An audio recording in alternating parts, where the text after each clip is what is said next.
I'm Colin Smith from Photoshop Cafe. I'm a Los Angeles-based creator. Today we're going to do dodging and burning, but essentially painting with shadow and light. What it's going to do is it's going to just bring this flat photograph to life and just add a lot of dimension. And I'm using the Wacom One 13-inch touch, and I'm also using Adobe Photoshop. So now I'm going to be painting in our own shadows and highlights. So the way to set this up is to hold down the Alt or the Option key, and then we're going to create a new layer.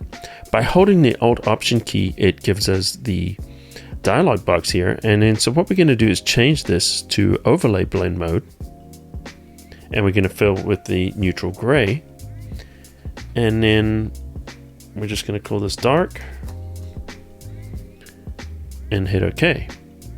Control or Command J will duplicate that, and I'm just going to double tap here and rename it to light. Notice that the gray is completely hidden because we're in the overlay blending mode. And this blending mode enables us to paint with lights and darks in a non-destructive way. Alright, so the first thing we're going to do is we're going to start with the shadows. So I'm just going to hit the D keys, going to reset foreground background color, and I'm going to pinch to just kind of zoom out a little bit, because I'm going to start with an overall kind of a vignette and just kind of shaping the photograph. So make sure we select the dark layer, and I want to grab brush. Now let's grab a brush. We can use a soft round brush, and then we're going to tap on the settings here and make sure that transfer is set to pen pressure for opacity. And that way I can just shade, kind of like you would with a pencil. And so I've programmed the back button on the pen here to a keyboard shortcut, which is Control Option. So if I hold down that back button, I can drag left or right to change the size of the brush, or I can drag up or down to change the hardness. So I have all of this control just by hitting that one button and dragging on screen. All right, so let's get a nice big area, and I want to make sure my flow's low. So I'm gonna drop this flow down even lower. It's about 8, will work quite nicely. And I'm just gonna gently go around the edges here to create a vignette. Now, one of the things you want to do is just don't hurry, just take your time and just use light pressure and just slowly build up the shading, and you're going to get a much better result. All right, so let's just kind of go down here, just kind of shaping this image, setting the vignette around the outside, and what it does is it just draws the viewer's eye into the image. So let's zoom in a little bit here, and what I want to do is just kind of have a look. Now, if you notice, if I want to move around, I'll just hold down the space bar and I can just move the pen to reposition. And then of course I can pinch in or pinch out to zoom in and out. So what I'm doing is I'm actually examining this photograph to see where the lighting is coming from. And if you look, you can see on the left hand side we've got shadows, which means that the light is coming from the right hand side. You can also kind of see the altitude based on that building. Now we're going to have a little bit of artistic license on this, but not too much. You want to make sure you're respecting the light direction. Alright, so I'm going to start by just putting a little bit of shadow. I'm actually going to put a little bit of shadow over the whole thing just to brighten down this lighthouse a little bit, but I'm mainly going to put it on the left hand side. And we're going to go into these shadow areas. Alright, so if I start to go in these areas here, you can see what I'm doing is I can literally start to carve out these details. Now if you zoom in really close, a lot of the time when I'm doing this, I will go in very close and I'll get a very, very detailed kind of a result. In this case, I'm going to go a little bit faster just so we can cover some ground. So what I'm doing is just painting in the shadow, just kind of laying a foundation. But notice how it creates separation as I'm painting in some of these areas. Look at this.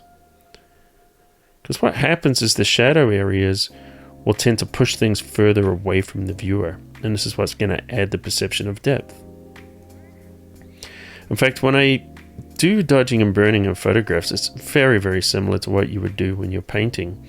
And as a result, I can get a very painterly kind of an effect when I'm doing this. Like the result can look very painterly. Now, if you go more detailed, it's not going to look as painterly, so it just really depends on what kind of a look you're going for. But I'm just going to move very quickly on this. All right, let's see where we're at right now.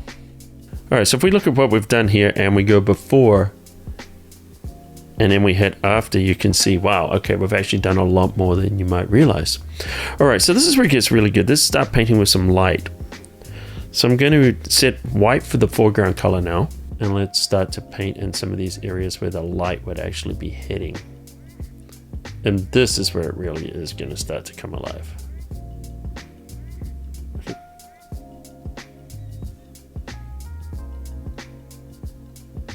So I'm just touching those areas that will be facing the sun.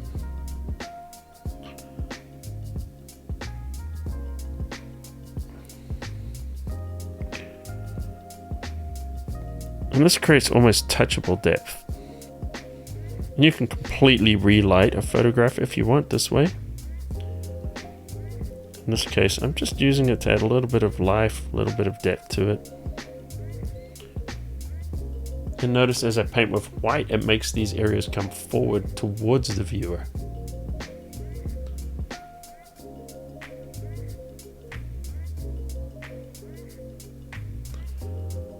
And of course we're in a blend mode, so you're not really getting, you're not getting pure white. We're just lightening or darkening because of the overlay blend mode. If we look at the image before, then we put in our shadow. Then we put in our highlights. So typically on an image like this, I might go in closer and do more detail. And if I spend an hour on this piece, I could get a pretty nice result. Now you can also use the selection tools if you want to kind of help you get sharper edges.